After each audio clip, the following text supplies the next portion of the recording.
a decision that changed the world, an attack on an independent state. I have made the decision to conduct a special military operation. An act of aggression, the largest since World War II, the most extensive combat operations in Europe in the last 80 years.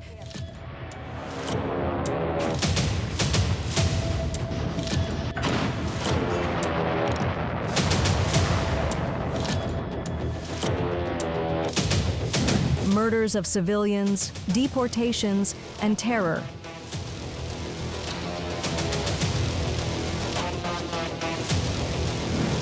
Who and how will hold the mad dictator accountable? The civilized world wants to put a definitive end to this issue. In a special report, Crime and Punishment, Tribunal for Putin.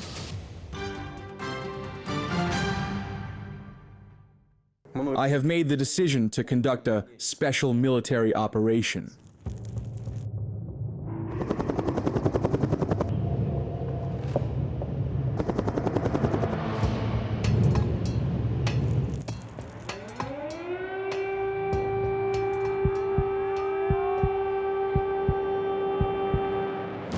Vladimir Putin unleashed a full-scale war against Ukraine on February 24, 2022, but it was already a continuation. The aggression against an independent state had been escalating since the annexation of Crimea and the invasion of Donbas.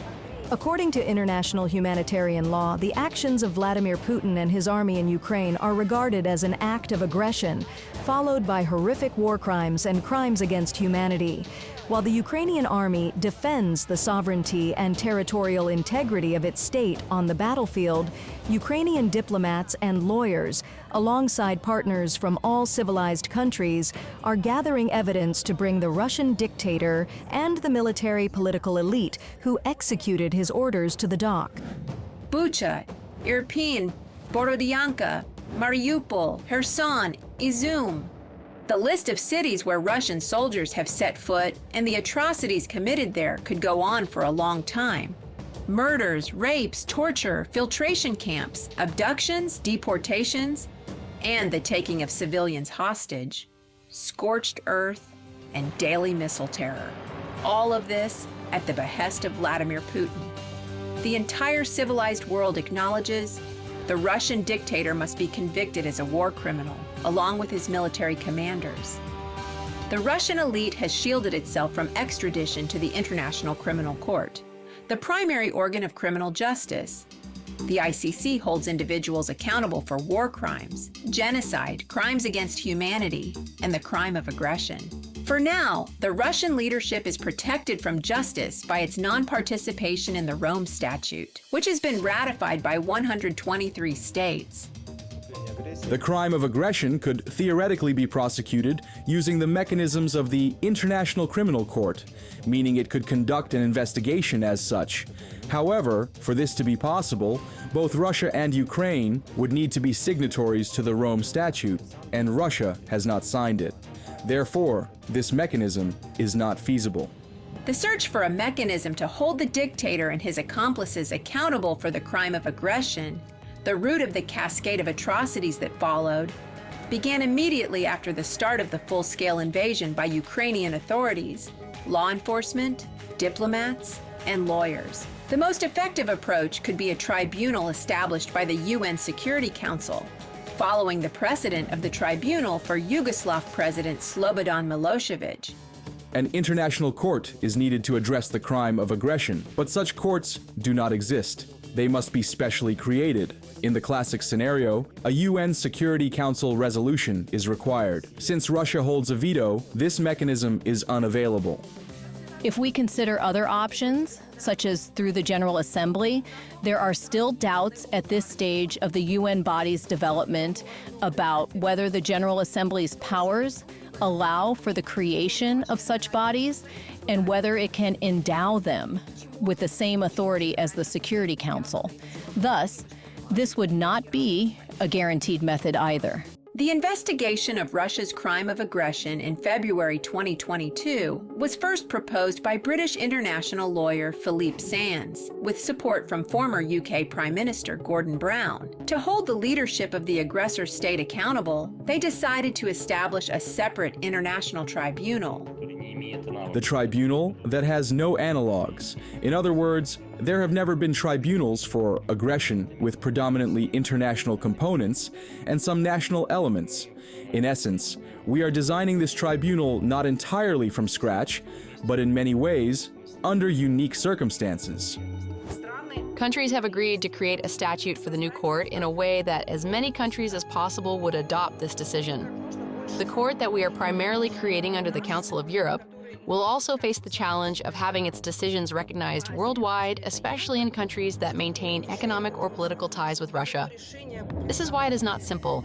It's a new stage in international humanitarian law for the entire world.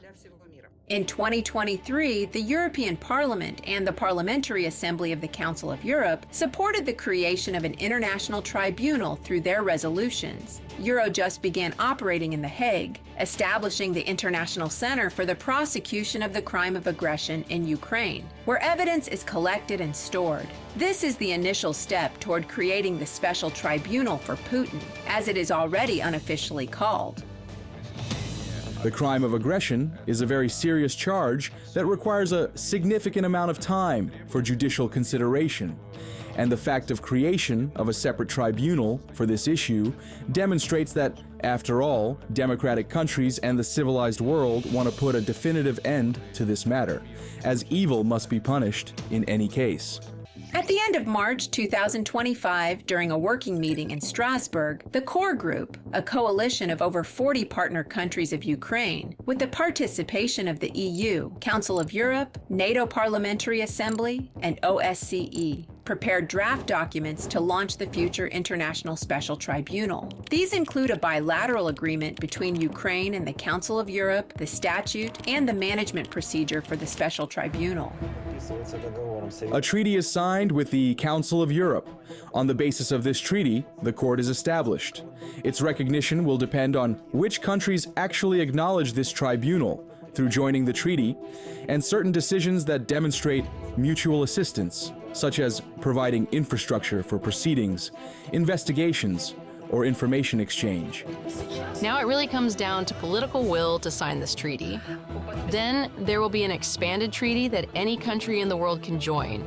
At PACE, we communicate with Morocco and Mexico and Japan and the Holy See and Israel. Within the tribunal, we also see Dutch leadership. The main challenge for the future Special Tribunal today is overcoming the personal immunity of the President, Prime Minister, and head of the Foreign Ministry, which they hold while in office. The more countries support and recognize the tribunal, the more likely it is that the Russian elite's immunity will be lifted, lawyers say.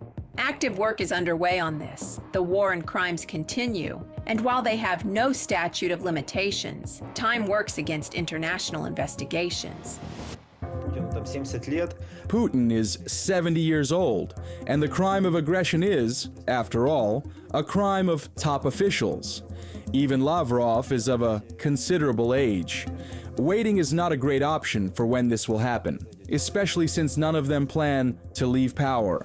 Within the framework of the Special Tribunal, at least 20 high-ranking Russian officials, as well as military commanders and propagandists, could face accountability. Regarding Putin, the tribunal's project envisions conducting an investigation and preparing an indictment.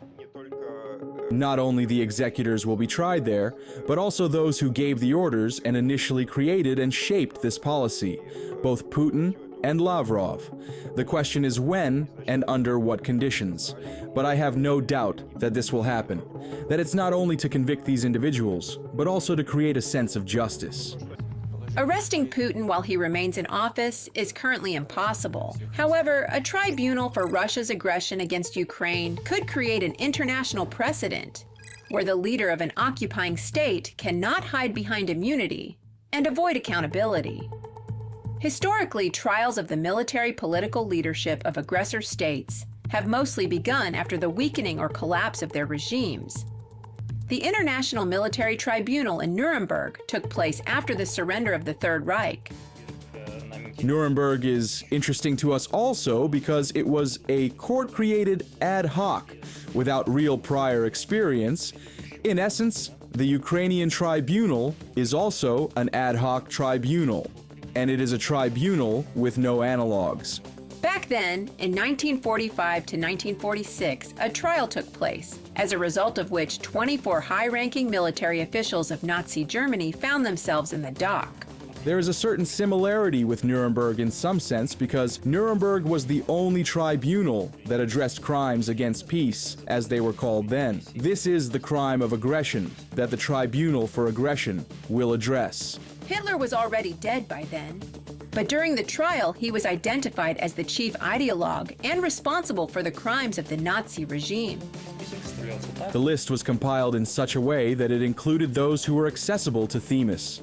Practically, except for one person who was tried in absentia, essentially, because at that time they thought that he was hiding, although in fact he had already died.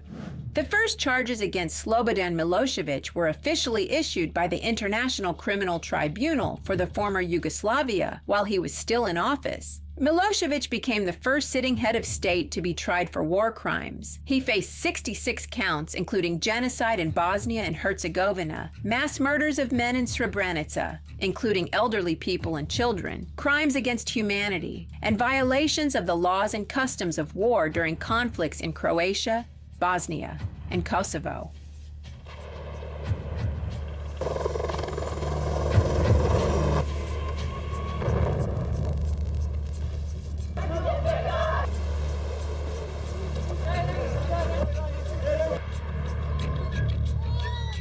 I consider this tribunal false tribunal and indictments false indictments. It is illegal being not appointed by.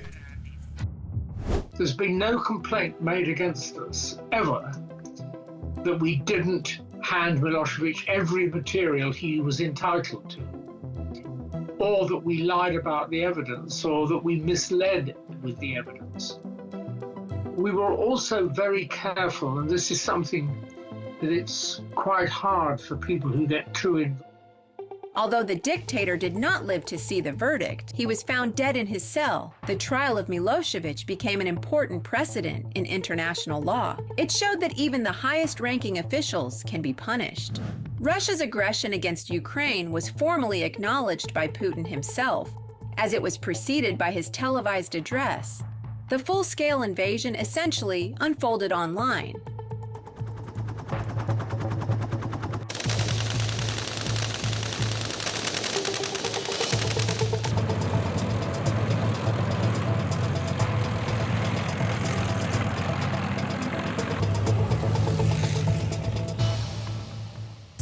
Gathering evidence for the office working on this in The Hague was very straightforward. The whole world witnessed this aggression, watching bombs fall on us, missiles fly, and fighter jets soar. Facts remain facts. Yet at the same time, Russia manages to lie, claiming Bucha was allegedly a staged event. The mass burial in Izum, also a staged event. That's why visits are important to us, as are the personal emotions of colleagues that genuinely influence decision-making, and of course, the world's support. Statements regarding aggression were, one way or another, made publicly. Most of them. There are meeting protocols, statements in international organizations, bilateral meetings of Russian Federation representatives with their sometimes allies, sometimes just states, to whom they tried to convey their narrative about why the war became possible. Ukraine is diligently working to ensure that Putin and his accomplices are held accountable through a special tribunal, specifically for the military aggression against an independent state. Additionally, the Russian dictator could be convicted for war crimes and crimes against humanity committed by the Russian army under the orders of its top leadership. These are cases for the International Criminal Court to consider. On March 17, 2023, The International Criminal Court issued an arrest warrant for Vladimir Putin and children's ombudsman Lyubova Belova for the illegal deportation of children from Ukraine's occupied territories to Russia. This is the first official accusation of a sitting president for a war crime and a gross violation of the Geneva Conventions and children's rights. Now, Putin can be arrested in any of the 123 countries recognizing the International Criminal Court's jurisdiction. Similar warrants have been issued for the arrest of former Russian Defense Minister Shoigu and Chief of the General Staff Gerasimov for strikes on Ukraine's energy infrastructure, as well as against commanders of Russia's long-range aviation and Black Sea Fleet. The International Criminal Court can hold any leader accountable, even those with personal or functional immunity. An example is the suspicion issued against Lyubova Belova and Putin, as well as other high-ranking Russian military officials. This shows that the ICC can overcome this immunity. Shelling of residential buildings, the double-tap tactic to increase casualties at strike sites, torture, executions, sexual violence, civilian abductions, and the use of prohibited weapons, these are far from the complete list of what the Russian army at Putin's behest is doing in Ukraine. War crimes, crimes against humanity, and potentially genocide. If there are proceedings for these crimes, they will, first of all, of course, be considered either by the International Criminal Court or including by national proceedings.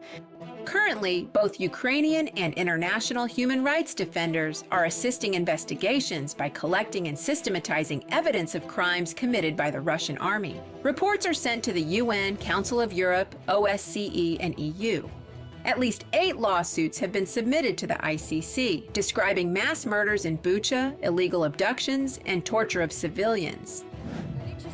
The number of civilian casualties resulting from the aggression unleashed by the Kremlin regime, according to the UN High Commissioner for Human Rights, is approaching 13,000, including 682 children. Nearly 7 million Ukrainians have become refugees, scattered across the world. According to the president of Ukraine, as of early 2025, military losses exceed 46,000 people. Dozens of cities and villages have been wiped off the face of the earth. Dozens of settlements are occupied. The process of investigating and convicting the crime of aggression must begin as soon as possible, simply because this aggression continues and has not been stopped. Another strong signal from the international community is needed to show that Putin and his regime are criminals.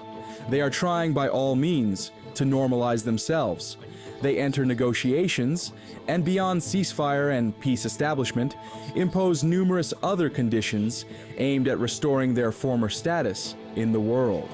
But I want to emphasize, no peace negotiations can halt the process of convicting criminals. If no convictions are issued against the ideologues of Rashism and the full-scale war with Ukraine, the consequences for the world will be catastrophic.